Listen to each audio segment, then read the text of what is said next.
നമ്മളെല്ലാവരും ജീവിതത്തിൽ ഭയപ്പെടുന്ന ഒരു വാക്കാണ് സിഹർ എന്നുള്ളത്. പല ആളുകളെ പറ്റി നമ്മൾ കേട്ടിട്ടുണ്ട്, അവനിക്ക് സിഹർ ഏറ്റതാണ്, അവനിക്ക് സിഹർ ചെയ്യപ്പെട്ടിട്ടുണ്ട് എന്ന്.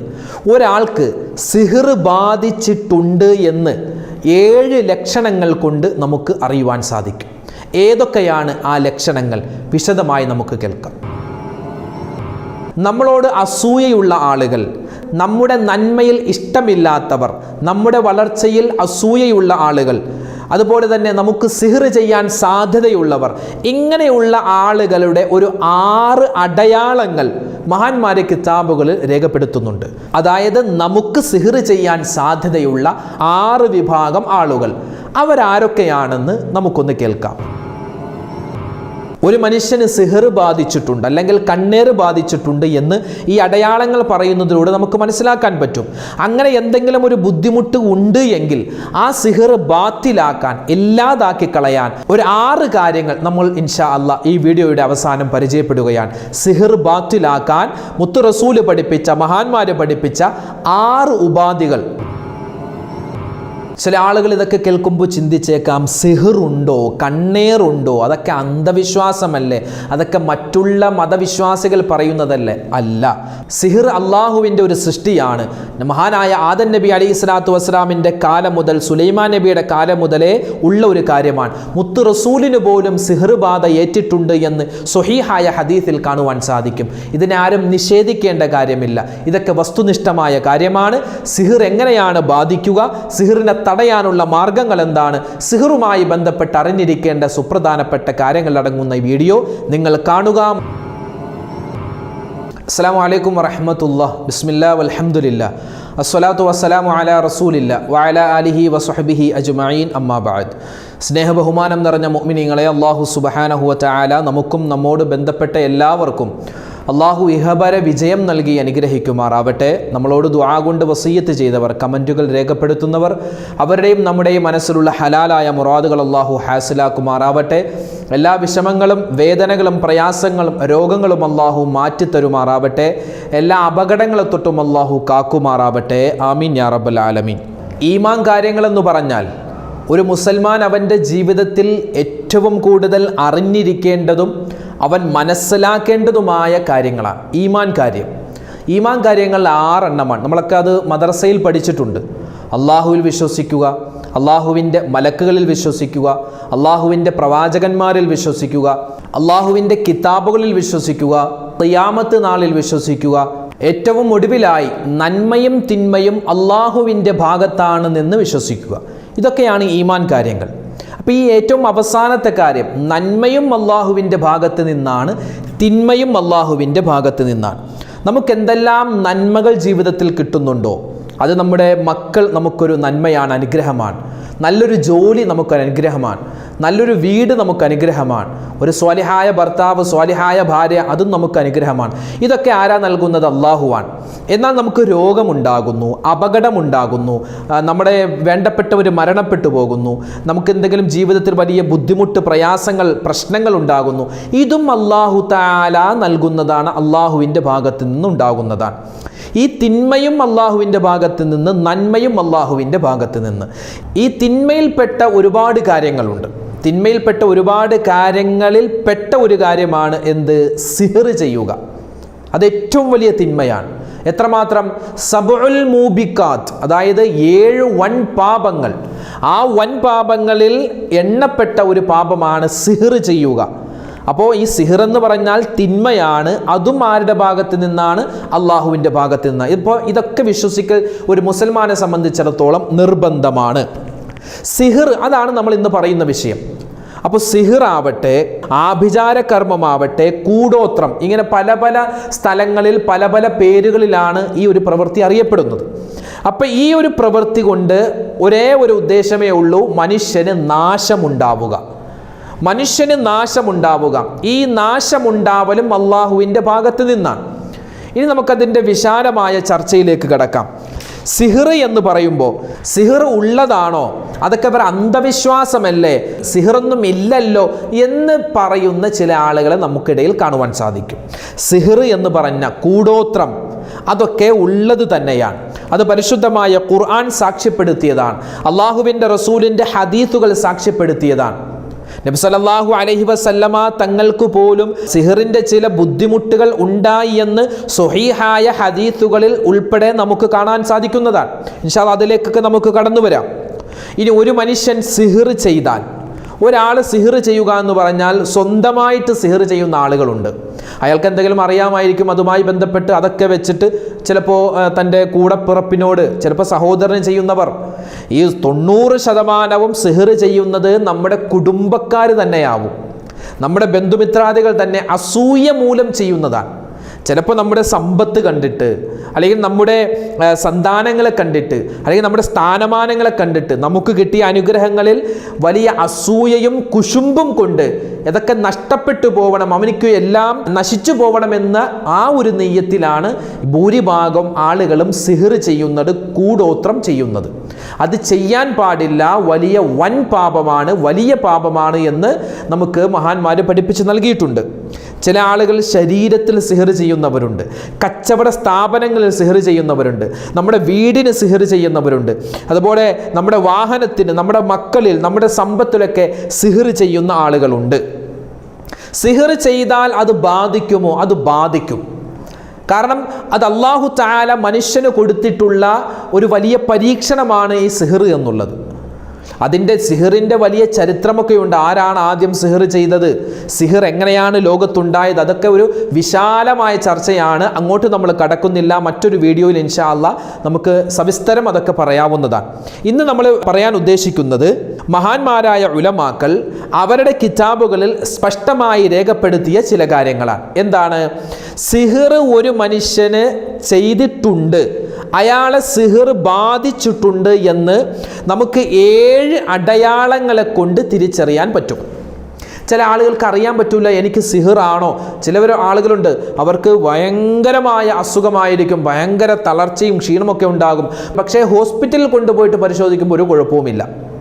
അങ്ങനെ എത്രയോ കേസുകളുണ്ട്. ഇവിടെ നമ്മൾ പറയാൻ ഉദ്ദേശിക്കുന്നത്, സിഹർ ബാധിച്ച ഒരു മനുഷ്യനെ അവനിക്ക് ശരീരത്തിലുണ്ടാകുന്ന 7 അടയാളങ്ങൾ, 7 അല്ല 7നേക്കാൾ ഒരുപാട് അടയാളങ്ങൾ പല ആളുകളിലും പല രൂപത്തിലും പല ഭാവത്തിലുമാകും ഈ അടയാളങ്ങൾ കാണുക. ഇന്ന് നമ്മൾ പറയാൻ ഉദ്ദേശിക്കുന്നത് 7 അടയാളങ്ങളാണ്. അതോടൊപ്പം തന്നെ ഒരു മനുഷ്യൻ നമ്മളെ സിഹർ ചെയ്തിട്ടുണ്ടോ, സിഹർ ചെയ്യുന്ന ആളുകളുടെ മൊത്തത്തിലെ ഒരു സ്വഭാവമുണ്ട്. അതായത് സിഹർ ചെയ്യുന്ന ആളുകളെ തിരിച്ചറിയാനുള്ള 6 മാർഗങ്ങളും ഇൻഷാ അല്ലാഹ് നമുക്ക് ഈ വീഡിയോയിലൂടെ പറയാവുന്നതാണ്. അപ്പോൾ ആദ്യം പറയുന്നത്, സിഹർ ബാധയേറ്റാൽ 7 അടയാളങ്ങൾ ഉണ്ടാകും. ഒന്നാമത്തേത് മഹാന്മാർ പറയുന്നു, ശക്തമായ ക്ഷീണമാണ്, എപ്പോഴും തളർച്ച. നമ്മുടെ ബ്ലഡ് പരിശോധിക്കുന്നു, നമ്മുടെ മൂത്രം പരിശോധിക്കുന്നു, നമ്മുടെ ശരീരത്തിൽ സ്കാൻ ചെയ്യുന്നു, മറ്റു പരിശോധനകൾ ചെയ്യുന്നു, ഒരു ടെസ്റ്റിലും ഒരു കുഴപ്പവുമില്ല, എല്ലാം നോർമലാണ്. പക്ഷേ എപ്പോഴും ക്ഷീണമാണ്, എപ്പോഴും തളർച്ചയാണ്, എപ്പോഴും ഉറങ്ങണം കിടക്കണം എന്നുള്ളൊരു ചിന്ത. ഇതെന്തിൻ്റെ അടയാളമാണ്? സിഹർ ബാധിച്ചിട്ടുണ്ട് എന്നതിൻ്റെ അടയാളമാണ് മഹാന്മാർ പറയുന്നു. രണ്ടാമത്തേതോ, എപ്പോഴും ഒറ്റയ്ക്കിരിക്കണം എന്നുള്ള ചിന്തയാണ്. എപ്പോഴും ഒറ്റയ്ക്കിരിക്കണം.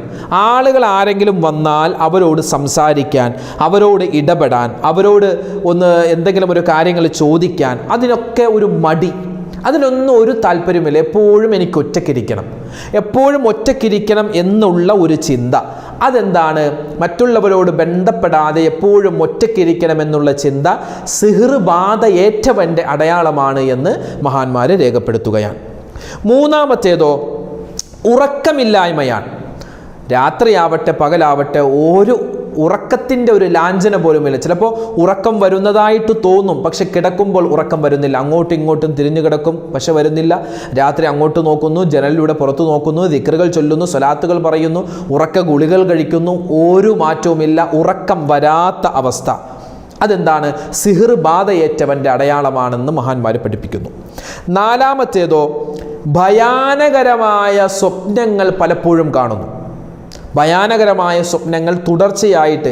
ഇനി അഥവാ ഉറങ്ങിക്കഴിഞ്ഞാൽ, ഉറക്കം ഉണ്ടാവില്ല, ഇനി അഥവാ ഉറങ്ങിക്കഴിഞ്ഞാൽ പെട്ടെന്ന് ഞെട്ടി എഴുന്നേൽക്കുക, ഭയപ്പെടുത്തുന്ന പല സ്വപ്നങ്ങളും അവൻ്റെ ജീവിതത്തിൽ അവനിങ്ങനെ കാണുകയാണ്. അതെന്താണ്? ഈ സിഹർ ബാധിച്ചവൻ്റെ അടയാളങ്ങളിൽപ്പെട്ടതാണ്.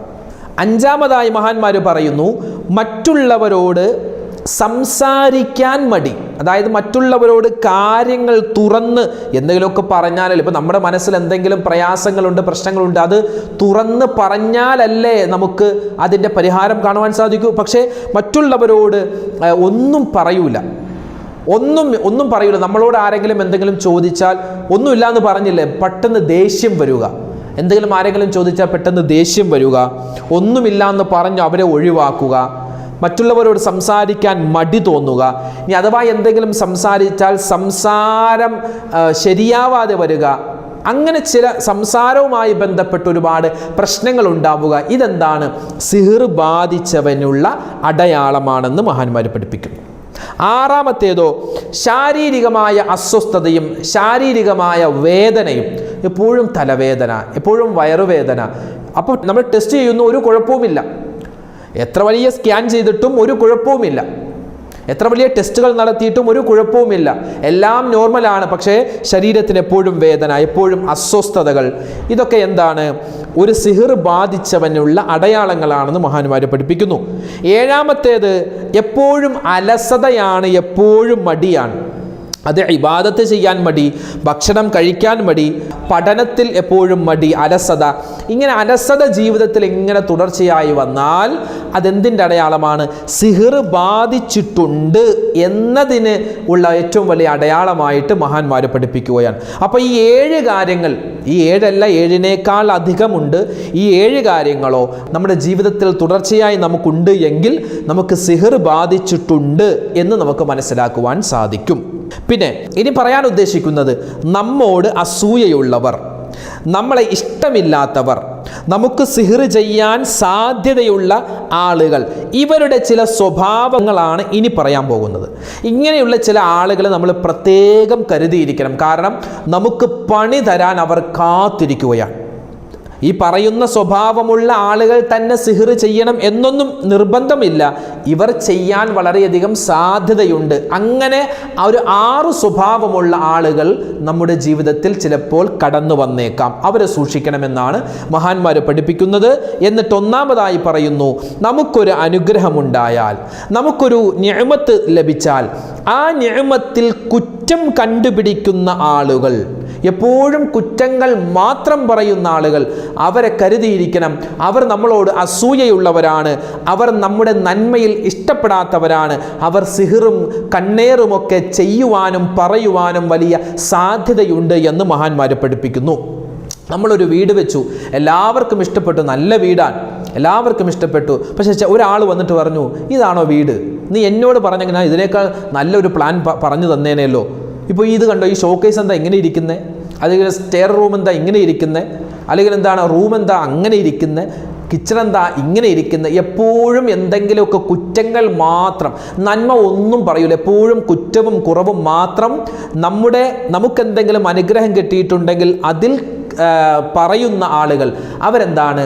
സിഹിർ ചെയ്യാൻ വളരെയധികം സാധ്യതയുള്ള ആളുകളാണെന്ന് നമ്മൾ മനസ്സിലാക്കുക. ചില ആളുകളുണ്ട്, നമ്മൾ ഉണർത്തുന്ന ആളുകളുണ്ട്, എടാ ഇതിങ്ങനെ അല്ലായിരുന്നു, അങ്ങനെയായിരുന്നു വേണ്ടത്. അതല്ല, ഇത് എപ്പോൾ നമ്മളെ കണ്ടാലും എപ്പോൾ നമ്മളോട് സംസാരിച്ചാലും നമ്മുടെ നന്മയിൽ അസൂയ കൊണ്ട് എപ്പോഴും കുറ്റങ്ങൾ മാത്രം പറയുന്ന ആളുകൾ, അവരെ സൂക്ഷിക്കേണ്ടതാണ്. രണ്ടാമത്തേത്, നമ്മുടെ മുന്നിൽ നമ്മെ പുകഴ്ത്തി പറയുകയും നമ്മുടെ അസാന്നിധ്യത്തിൽ, നമ്മളില്ലാത്ത സമയത്ത് നമ്മളെ ഇകഴ്ത്തി പറയുന്ന ആളുകളാണ്. അതായത് പറയാറുണ്ടല്ലോ സാധാരണ, 2 കാല് 2 വള്ളത്തിലാണ് എന്ന്. മുനാഫിക്കിൻ്റെ സ്വഭാവം, കപട വിശ്വാസിയുടെ സ്വഭാവം. അതായത് നമ്മുടെ സാന്നിധ്യത്തിൽ നമ്മെ പുകഴ്ത്തുകയും നമ്മളില്ലാത്ത സമയത്ത് നമ്മളെ ഇകഴ്ത്തി പറയുന്ന ആളുകൾ. ഇപ്പം നമ്മുടെ ജോലിയെ സംബന്ധിച്ചിടത്തോളം, നിൻ്റെ ജോലി നല്ല ജോലിയായിട്ടോ, ഈ ജോലി എനിക്ക് കിട്ടിയെങ്കിൽ ഞാൻ ചെയ്തേനെ എന്ന് പറഞ്ഞിട്ട് നമ്മളില്ലാത്ത സമയത്ത് അവൻ ചെയ്യുന്ന ജോലി ഒരു വകക്ക് കൊള്ളൂല. അല്ലെങ്കിൽ നമ്മളൊരു വാഹനം എടുത്തു, നല്ല വാഹനമാണ്, നല്ല കാറാണ്, നല്ല എനിക്ക് ഇഷ്ടപ്പെട്ടു, നല്ല മൈലേജൊക്കെ ഉള്ള നല്ല ഒതുങ്ങിയ കാറാണ്. നമ്മളോട് അങ്ങനെ പറഞ്ഞ് നമ്മളില്ലാത്ത സമയത്ത് അവൻ എടുത്തിരിക്കുന്ന കാർ കണ്ടു, ഒട്ടും മൈലേജും ഇല്ല, കാണാനൊരു ചൊറുക്കുമില്ല, എന്തിനു കൊള്ളാം എന്ന് പറയുന്ന ആളുകൾ. അപ്പോൾ നമ്മുടെ സാന്നിധ്യത്തിൽ നമ്മെ പുകഴ്ത്തി പറയുന്നു, നമ്മുടെ കാര്യങ്ങളെപ്പറ്റി നല്ലത് പറയുന്നു, നമ്മളില്ലാത്ത സമയത്ത് നമ്മളെ ഇകഴ്ത്തി പറയുന്ന ആളുകളാണ്. മൂന്നാമത്തേത്, എല്ലാ കാര്യങ്ങളും ചികഞ്ഞ് അന്വേഷിക്കുന്നവരാണ്. ഏറ്റവും മോശപ്പെട്ട സ്വഭാവം. ഏറ്റവും മോശപ്പെട്ട സ്വഭാവം. നമ്മൾക്ക് വലിയ പണി തരാൻ ഉദ്ദേശിക്കുന്നവരുടെ ഏറ്റവും വലിയ അറിഞ്ഞിരിക്കേണ്ട ഒരു സ്വഭാവമാണ് എല്ലാം ചികഞ്ഞ് അന്വേഷിക്കുന്നു. നമ്മളൊരു സ്ഥലത്ത് പോവുകയാണ്, അപ്പോൾ ഒരാൾ വന്ന് ചോദിച്ചു എങ്ങോട്ട് പോകുന്നു? ഞാൻ പറഞ്ഞു ഞാൻ തിരുവനന്തപുരത്ത് വരെ പോവുകയാണ്.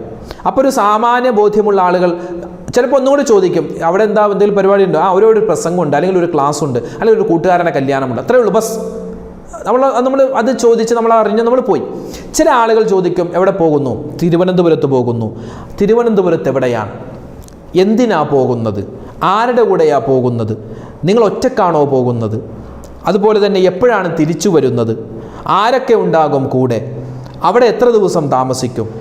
അവിടെ ചെന്നാൽ ആരുടെ വീട്ടിലാണ് കിടക്കുന്നത്? ഇങ്ങനെ ചികഞ്ഞ് അന്വേഷിക്കുന്ന ആളുകൾ അവർ വലിയ അസൂയയുള്ള ആളുകളാണ്. നമ്മളിൽ ഒരു ഖൈറും ഒരു നന്മയും ആഗ്രഹിക്കാത്ത ആളുകളാണ്. സിഹ്ർ ചെയ്യാൻ, കൂടോത്രം ചെയ്യാൻ വലിയ സാധ്യതയുള്ള ആളുകളാണ്. കാര്യങ്ങൾ ചികഞ്ഞ് അന്വേഷിക്കുക, കുഴിച്ചു നോക്കുക എന്ന് പറയൂലേ, അങ്ങനെയുള്ള ആളുകൾ. അവരെ സൂക്ഷിച്ചിരിക്കണമെന്ന് മഹാന്മാർ നമ്മെ പഠിപ്പിക്കുകയാണ്. നാലാമത്തേതോ, നമ്മളെ തെറ്റ് ചെയ്യാൻ പ്രേരിപ്പിക്കുന്ന ആളുകൾ. തെറ്റ് ചെയ്യാൻ പ്രേരിപ്പിക്കുക മാത്രമല്ല, തെറ്റ് ചെയ്യാൻ നമ്മളെ സപ്പോർട്ട് ചെയ്യുന്നതോടൊപ്പം തന്നെ തെറ്റ് ചെയ്തു കഴിഞ്ഞാൽ അതിനൊരു കുഴപ്പവുമില്ല എന്ന് നമ്മെ ബോധ്യപ്പെടുത്തുന്ന ആളുകളാണ്. ചിലപ്പോൾ കുടിക്കുക, ഇതിപ്പോൾ എത്രയോ ആളുകൾ കുടിക്കുന്നു, ഇതൊന്നും ഒരു കുഴപ്പമില്ല, കാര്യമില്ല, ഇതൊന്നും ഇപ്പോൾ എല്ലാവരും ഇത് ചെയ്യുന്നുണ്ട്, അതുകൊണ്ട് നീയും കുടിച്ചോ എന്ന് പറയുന്നവർ. അല്ലെങ്കിൽ ഒരു കുറച്ച് പൈസയല്ലേ നമ്മൾ എടുത്തിട്ടുള്ളൂ, അതിപ്പോൾ നമുക്ക് തിരിച്ചു വെച്ചാൽ മതിയല്ലോ, പിന്നീടാണെങ്കിലും വെച്ചാൽ മതിയല്ലോ, അതൊന്നും ഇപ്പോൾ കുഴപ്പമില്ല, അതൊക്കെ ഇപ്പോൾ സാധാരണ. അതായത് നമ്മളൊരു തെറ്റിനെ ന്യായീകരിച്ചുകൊണ്ട് നമ്മെ സപ്പോർട്ട് ചെയ്യുന്ന ആളുകൾ അവർ ഒരിക്കലും നമ്മുടെ നന്മയല്ല ഉദ്ദേശിക്കുന്നത്, തിന്മയാണ്. അങ്ങനെയുള്ള ആളുകളെ കരുതിയിരിക്കണം. അഞ്ചാമതായി പറയുന്നു, നമ്മളെ പ്രയാസത്തിൽ നമ്മളെ കൈയൊഴിയുന്ന ആളുകളാണ്. സാമ്പത്തികമായൊരു പ്രയാസം നമുക്ക് വന്നു, നമുക്കൊരു രോഗം വന്നു, നമുക്കൊരു ആവശ്യം വന്നു, ഈ സമയത്തൊക്കെ നമ്മളെ പതിയെ കൈയൊഴിഞ്ഞു പോകുന്ന ആളുകൾ അവർ നമുക്ക് പണി തരുന്ന ആളുകളാണ്. അവരെ ഒന്ന് സൂക്ഷിച്ചിരിക്കണമെന്ന് മഹാന്മാർ പഠിപ്പിക്കുന്നു. ആറാമത്തേത്, നമ്മളെ ആവശ്യത്തിലധികം ഇങ്ങനെ പുകഴ്ത്തുന്നു. എപ്പോഴും കണ്ടാലും ഇങ്ങനെ പുകഴ്ത്തുന്നു, എപ്പോൾ കണ്ടാലും ഇങ്ങനെ, നിന്റെ വീട് എന്തൊരു വലിയ വീടാണ്, നിന്റെ വണ്ടി ഉണ്ടല്ലോ, ആ വണ്ടി, ആ ഒരു വാഹനം, ആ ഒരു കാറ് കിട്ടിയിരുന്നെങ്കിൽ എനിക്കും വലിയ സൗകര്യമായേനെ. അങ്ങനെ നമ്മെപ്പറ്റി എന്തുണ്ടോ അതൊക്കെ എപ്പോൾ കണ്ടാലും ഇങ്ങനെ പുകഴ്ത്തി പറയുന്നു. ആവശ്യത്തിന് പുകഴ്ത്തൽ നല്ലതാണ്, പക്ഷേ ഈ അനാവശ്യമായ പുകഴ്ത്തലുകൾ എപ്പോഴും ഇങ്ങനെ പറയുന്നു. അവർ നമുക്ക് പണി തരുന്ന ആളുകളാണ്, അവരെ നമ്മുടെ നന്മ ആഗ്രഹിക്കുന്നവരല്ല. ഈ 6 വിഭാഗം ആളുകളെ സൂക്ഷിച്ചിരിക്കണം. അവരോട് കൂടുതൽ കൂട്ടുകൂടാൻ പാടില്ല എന്ന് മഹാന്മാർ അവസാനം എഴുതി വെക്കുകയാണ്. ഈ പറയപ്പെട്ടിട്ടുള്ള 6 സ്വഭാവമുള്ള ആളുകൾ ഇവർ തന്നെ സിഹ്ർ ചെയ്യണം, ഇവർ തന്നെ കൂടോത്രം ചെയ്യണമെന്ന് നിർബന്ധമൊന്നുമില്ല.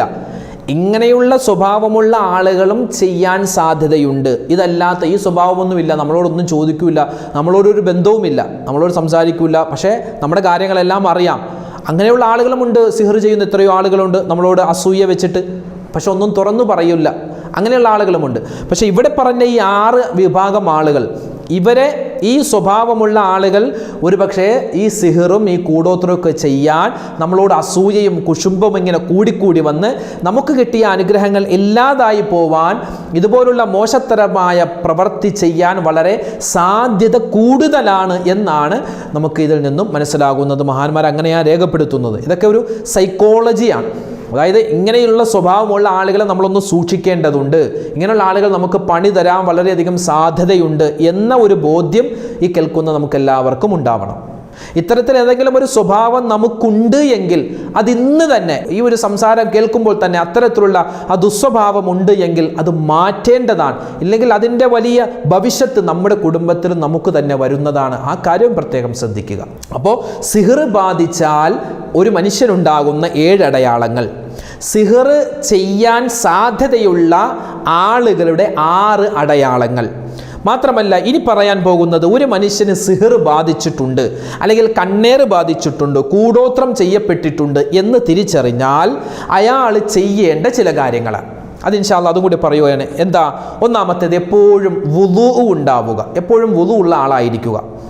പിന്നെ മാത്രമല്ല എല്ലാ നമസ്കാരത്തിന് ശേഷവും യാ ഹാദി യാ അല്ലാ, യാ ഹാദി യാ അല്ലാ, യാ ഹാദി യാ അല്ലാ, എല്ലാ സന്മാർഗവും എല്ലാ ദുർമാർഗവും മാറ്റിവെച്ച് സന്മാർഗം ജനങ്ങളിലേക്ക് മനുഷ്യർക്ക് കൊടുക്കുന്ന റബ്ബേ നേർമാർഗം കാണിച്ചു തരുന്ന റബ്ബേ എന്നർത്ഥം വരുന്ന യാ ഹാദി യാ അല്ലാ എന്ന ദിക്ർ ഒരുപാട് വട്ടം നമസ്കാരത്തിന് ശേഷവും അല്ലാത്തപ്പോഴും പറഞ്ഞുകൊണ്ടിരിക്കുക. മാത്രമല്ല നബി സല്ലല്ലാഹു അലൈഹി വസല്ലമ തങ്ങൾക്ക് സിഹർ ബാധിച്ചിരുന്നു. അതൊരു വിശാലമായ ചരിത്രമാണ്, അങ്ങോട്ട് കിടക്കുന്നില്ല. ആ സിഹർ ബാധ ഏറ്റപ്പോൾ മഹാനായ മലക്ക് ജിബ്രീൽ അലൈഹിസ്സലാത്തു വസ്സലാം കടന്നു വന്ന് നബി തങ്ങൾക്ക് മന്ത്രിക്കാൻ വേണ്ടി പഠിപ്പിച്ചു കൊടുത്ത 2 സൂറത്താണ് സൂറത്തുൽ ഫലക്ക്, സൂറത്തുൻ നാസ്. ഏറ്റവും അവസാനത്തെ 2 സൂറത്തുകൾ സൂറത്തുൽ ഫലക്കും സൂറത്തുൻ നാസും. ആ 2 സൂറത്തുകൾ 41 പ്രാവശ്യം 41 ദിവസം തുടർച്ചയായി ഓതുക. 41 പ്രാവശ്യം 41 ദിവസം തുടർച്ചയായി സൂറത്തുൽ ഫലക്കും സൂറത്തുൻ നാസും ഓതി നമ്മൾ സ്വന്തമായി ശരീരത്തിൽ ഊതുകയോ മന്ത്രിച്ചൂതുകയോ അല്ലെങ്കിൽ കയ്യിലിങ്ങനെ ഊതിയിട്ട് നമ്മുടെ ശരീരത്ത് തടവുകയോ ചെയ്യുക. 4ാമത്തെ കാര്യം, ആയത്തുൽ കുർസി 1 പ്രാവശ്യം, ആമന റസൂൽ 1 പ്രാവശ്യം കിടക്കുന്ന സമയത്ത് പാരായണം ചെയ്യേണ്ടതാണ്. 5ാമത്തേത് സൂറത്തുൽ ഫത്ഹിന്റെ അവസാനത്തെ ആയത്ത് മുഹമ്മദുർ റസൂലുള്ളാഹ് വല്ലദീന മഅഹു അശിദ്ദാഉ അലൽ കുഫാർ എന്ന് തുടങ്ങുന്ന സൂറത്തുൽ ഫത്ഹിന്റെ ഏറ്റവും അവസാനത്തെ ആയത്ത് നമ്മൾ സ്ഥിരമായി പാരായണം ചെയ്യുക. ഇതെന്തിന്? ഈ സിഹ്റിന് ബാധ്യതയെ തടയാൻ അത് വലിയ സഹായകരമാണ്. 6ാമത്തേത് 2 ദിക്റുകൾ എപ്പോഴും നമ്മൾ പറയുക. ഒരു ദിവസം 3 പ്രാവശ്യമെങ്കിലും പറയേണ്ടതുണ്ട്. 1 അഊദു ബികലിമാത്തില്ലാഹി താമ്മാത്തി മിൻ ശർരി മാ ഖലഖ്.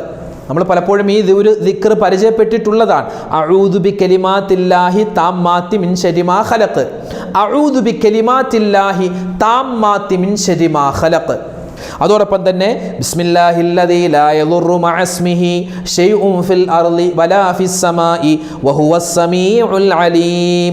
ബിസ്മില്ലാഹില്ലദീ ലാ യദുറു മഅസ്മിഹി ശൈഉൻ ഫിൽ അർളി വലാ ഫിസ് സമാഇ വഹുവസ് സമീഉൽ അലീം.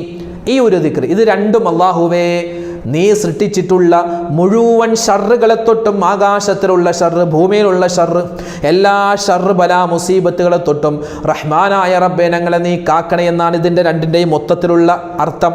അപ്പോൾ അള്ളാഹുവിൻ്റെ ഇസ്മുകൾ പറഞ്ഞ് അള്ളാഹുവിനോട് നമ്മൾ അഭയം തേടുന്ന ഈ 2 ദിക്റുകൾ. 1ാമത്തേത് അഊദു ബികലിമാത്തില്ലാഹി താമ്മാത്തി മിൻ ശർരി മാ ഖലഖ്.